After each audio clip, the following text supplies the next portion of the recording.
tatlong bagay ang nakatulong sa atin kung paano tayo naging viral dito sa Facebook. So una, yung ating content.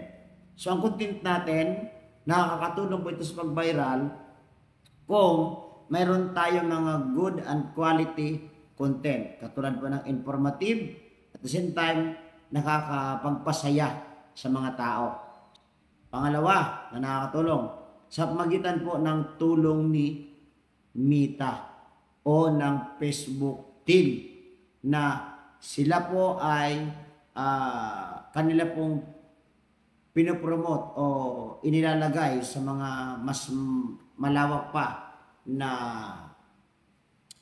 part ng social media para tayo po ay mapanood ng marami. O kumbaga sila mismo tumutulong sa atin para mas marami pang makapanood po sa atin. So nakokontrol din nila ang pagdami ng ating po mga viewers at the same time yung pagdami ng engagement natin. Si Meta ay napakalaking tulong kung paano tayo mag-viral. So kaya isa pong napakagandang bagay na dapat mapasaya natin si Meta at matuwa siya sa mga content natin upang tulungan tayo na tayo po ay mag-viral. At kapag maraming manood sa atin, possible susunod po napakarami po mga followers ang magpapalo sa atin.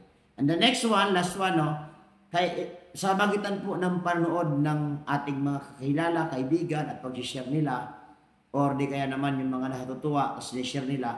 So ito po ang nakakatulong at malaking tulong din kung bakit tayo nagba-viral. No? Yung tutulungan tayo sa pag-share at nagpapalo sila at pagkatapos kapag nag-share sila, yung mga ibang kaibigan nila manood din at i-share din. So lalo doon tayo nagiging viral sa ating pong mga video. So kaya napakahalaga po na dapat mapaganda natin yung ating mga content. Then, makipagtulungan tayo sa mga sistema ni Meta.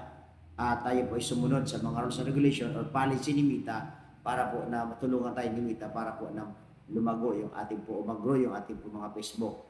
At gayon din po, kailangan na i-entertain natin yung iba para i-share nila at i-follow nila tayo sa ating pong mga Facebook o di sa ating mga content. So God bless!